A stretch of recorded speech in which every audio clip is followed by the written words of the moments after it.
Guys, I just bought a running and driving Seat Leon FR170 off Facebook Marketplace for just £600. And on the way home I was driving and everything was fine until this happened. Oh, it's a nice car, this. So bearing in mind I just picked up my Seat Leon FR 2 litre TDI off a private Facebook seller, and we weren't expecting what happens next.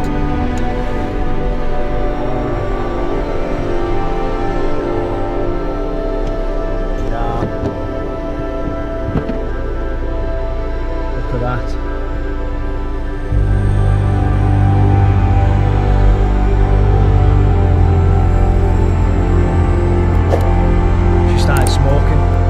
And there's no lights on the dashboard, which makes me think, is there something really internally wrong with this car that I've just picked up for £600?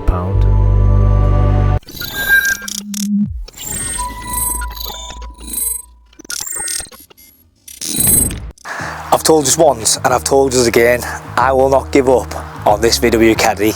Now, as much as this car is a nice car, this Seat Leon, I need the engine out of it. And the only way to do that, to get my beloved Caddy back on the road, is to get cracking with a second engine pull out. But this time, I have never touched a Leon before. I've only took one engine out of the Caddy, so I've got to get this one stripped out. I roughly know the process now, so I think I can get this engine out fairly quickly. So this is it, the moment we've all been waiting for. A 2 litre TDI FR engine is going inside my VW Caddy. And it comes with a lot of paperwork. So it looks like we've got a service at 9,000 miles, which is good. 19,000 miles, they left it a little bit later. 23,000 miles, with the last one happening at 87,424 miles. And that was in 2020. This car's only done 119,000 miles. So it's not long since. And the good thing about it is, it had its cam belt and water pump kit changed. And even better, it looks like this is Durham, SG Petch in Durham. Again, SG Petch in Durham. And then it moves to Cramlington, so it looks like it stayed all in the northeast where I am. And its last major service was obviously from Mobile Auto Services inside Newcastle. So it's still a local car to me, which is absolutely fantastic. And it looks like it's had a good history up until 90,000 miles. And that is pretty good. So if the boss says that's pretty good, what that means, we need to get the engine out of this. We've got a full service history for the engine, which is pretty much decent. We've got to get it whipped out. We've got to get it inside the Caddy. So all I can say is, let's get cracking and let's get on with the strip down. But what else I want to do is, I'm thinking I might try and take some of the interior out of the Seat and put that into the Caddy, just to give it them finishing touches, because it is going to be a Caddy FR. Now, I'm going to massively struggle with the wiring. I know I am. I'm going to be able to repin, but I know that I need some sort of mobiliser or some sort of work doing from a remapping company. So if you're in the northeast and you can help me get this IMO delete or whatever it is I need, because I'm using the same exact Caddy ECU and clocks, so I don't quite know what I need, but all I know is I can get it in, I can get it connected up, and then I'm going to need some help. But until then, let's get cracking.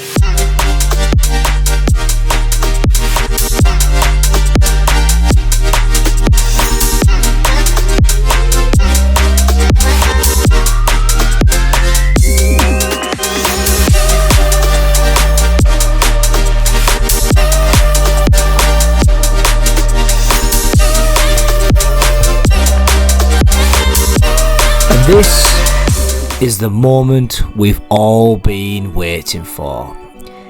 The end of the road for the Seat Leon. £600 spares or repairs because she was smoking like a trooper. Now for me, £600 a bargain. I can break all the parts, I can make the £600 back, but what I really wanted was that 2 litre TDI FR engine in my VW Caddy.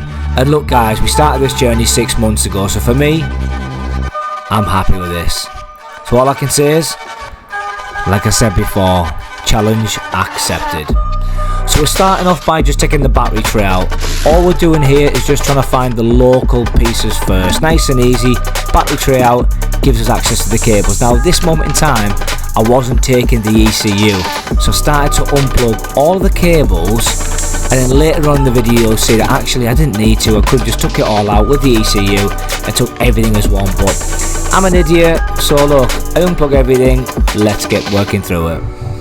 So we start by stripping the front end down. Now I've got to be very careful here because that bonnet latch is on the right hand side and I don't want the bonnet to come crashing down on me like some other people have had previously. So lesson learned for me, I don't want the bonnet to come down, so just starting to strip the front end down, getting that to a level and just taking off whatever I can. So starting from left to right, getting the clutch cables off, working my way around some of the cables, some of the plugs, and just taking a real good look and approach at this.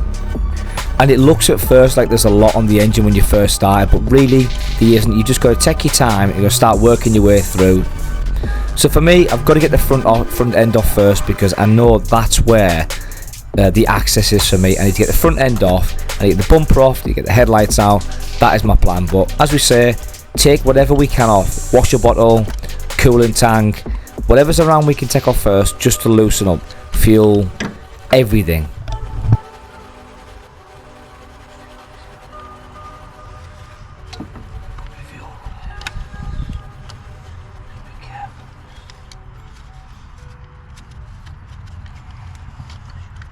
So as I mentioned, a great lessons learned for me here because look, I don't need to take all the wiring off initially. I could have just took the ECU out and done it basic, but look, you learn every time you do something new.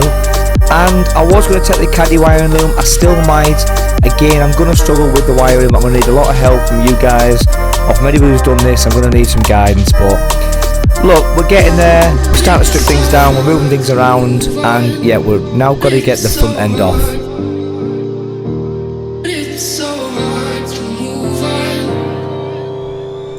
So now I've got the majority of screws out of this wheel arch line, and I took the screws out from the top of the bumper. This bumper should, in theory, now just come off. Now there's a couple of Torx screws, but we shouldn't need to be able to just pull this corner out somehow. There's one screw left. Just holding it in. Just need to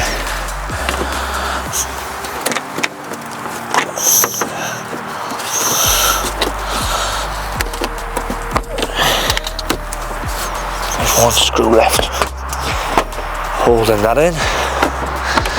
You can see that is pretty much there. Get this bonnet up, and I'm pretty sure this side's already popping out, and that should be the front bumper off. So wheel arch line is out.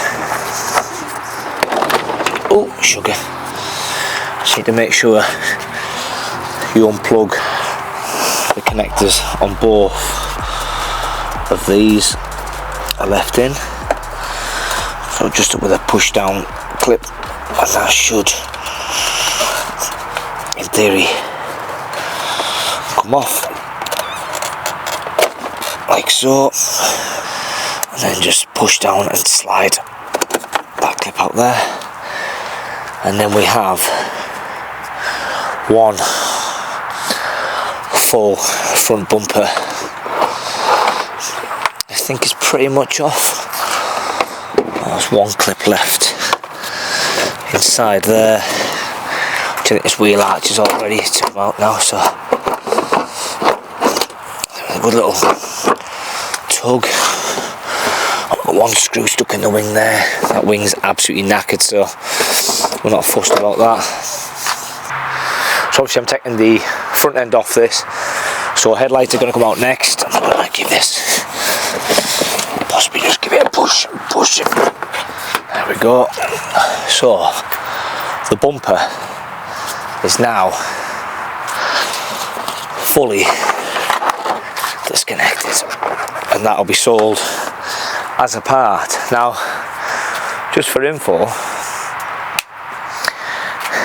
I got offered 140 quid for that bumper, which I don't think is too bad. It's 140 quid, I paid 600 quid for the car, knocked that off. We're already coming down, which is great. Headlights, they're going to go for about 30 quid each as well, so we'll probably get them sold next. So let's get all of this out. The torque screw there, the torque screw here, holding that headlight in. Should pretty much come out. Another one here. So that is 2 bolts out, and a headlight just comes straight out. Nice and easy. And then we need a little screwdriver, oopsie daisy, screwdriver, just to pop out. Push behind the back, lift that up, and just push that back up, and that is 30 quid. Well saved. Same again this side, it's got the Torx bolt there, and another torque. Oopsie daisy. Torx bolt there, and that is that headlight. Pretty much out of the picture. Just get the last headlight wire off.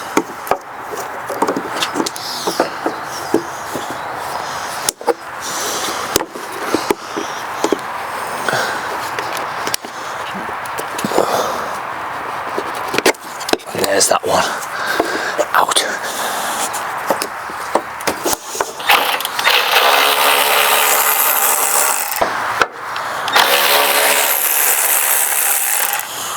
I think the next thing to do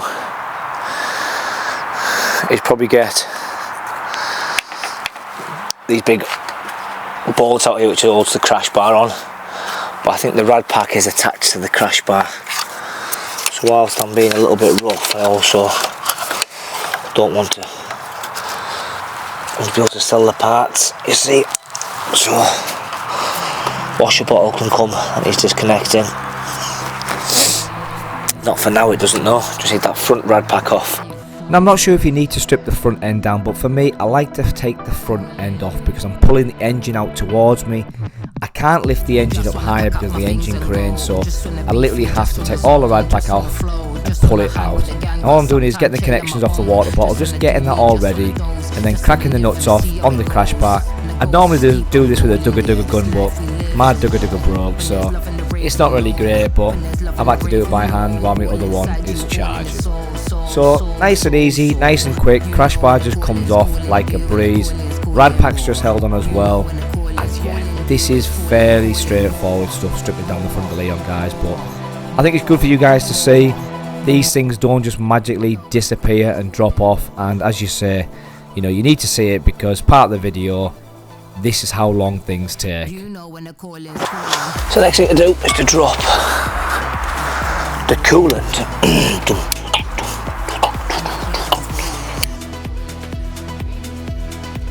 Now the rad pack is nearly there, just dropping all of that coolant out. Let's get rid of the fluids out of the car because we don't need it. So look like the coolant hadn't been replaced for a long time as well, so I will be updating and changing all of that once it's in the Caddy and once it's up and running. But yeah, the pipes in the back of this rad pack were a little bit of a pain in the backside. There's also the AC pipes as well that you need to get disconnected, or you need to get all your AC. Luckily enough the AC didn't work on this, so there was no gas inside there. So we got the AC pipes off, then we got the rad pack off, and it pretty much took me best part of an hour to do this because it was a chuffing nightmare. And the AC pipes were tight on. Yeah, I'm not gonna lie, it wasn't the easiest thing to do, but look, we got there. That's the most important thing. So just finishing up here, just taking some pipes off. Found loads of oil in these pipes as well because that turbo had blown, so no wonder there was loads of white smoke. I've also noticed just there, how well you can see that, there's a little bit of oil. Now I definitely know that the turbo is going because there's a little bit of oil residue.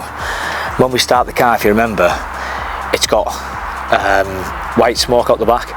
Definitely going to be turbo related because there's oil on the air intake, so it must be the oil seals or something inside the back of the turbo, so we've got to get that replaced as well. Just look at how close we are now. We're not far away now, peeps. That's pretty much ready to come out, but let me know why there would be oil in there. It's got to be the turbo. It has to be. There's oil on that side and there's oil on this side, manifold side as well, so it's got to be some sort of turbo related. Let's see if this engine falls out, Janet. Let's see if the engine falls out.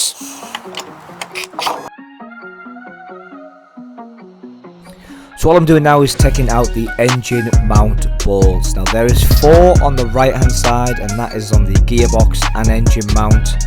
So there's 1 that holds the gearbox to the mount, and there's 3 that hold it into the side of the Leon. Now we're going to take this mount as well because we'll need this for our gearbox when we put that 6-speed inside the VW Caddy. But for now, as you can see, just cracking them off by hand, and then we're going to use impact driver to get them out. And all I'm doing with the impact driver when I put it on is literally just slowly drawing it out. We don't want to thread any of these bolts. We just want to take our time, and hopefully they'll come out in one piece. And then I tried to get the engine out, and I thought I disconnected everything, in which I actually did, but it just wasn't having none of it. There was something stuck, being a right pain in the backside. So first things first, I just tried to loosen a couple of these mounts off, just move them off, and just take that mount out of there. And again, still having difficulty. Now on the VW Caddy, this came out nice and straightforward. So obviously the Caddy's slightly modified, so things are going to be a little bit easier from people already been there. So what I'm doing here is just taking that lower bottom arm off, because I can see the drive shaft's disconnected, but I don't know whether it's getting caught. So it's another problem, but all of these bolts were seized. And if you guys can imagine, doing this is like a 10-15 minute clip, but in reality this is like a 10-15 minute of us actually just trying to get the bolts out. It's a bloody nightmare. So we're just continuing getting that bottom arm out, and once that comes out, the drive shaft will be free, and then hopefully the engine will start to come out. But like I've always said, 2 people are better than 1. Now some of these lads on the YouTube channel have loads of lads helping them out all the time. I try and do as much as I can and then not bother people, but I do need 2 people to get the engine out. 1, I don't want to drop it, and 2, it's better to be safe than sorry, as everybody knows that. If you've got a ramp, it's much easier, but on the driveway, you've got to be careful. So all we're trying to do is just get that engine out. And as I said before, the exhaust has been a right pain in the backside. So we know the turbo's gone, so we need to strip that down next. We do need to get the DPF off as well, just to get the exhaust out the way. But guys, if this is not worth a like and subscribe on the video, and drop me a comment, and in the next episode we'll get this engine fully installed into the Caddy, and hopefully we can get it running. But I need to buy a turbo, so I'm setting myself off on eBay, and I'll see you guys on the next one. Bye for now.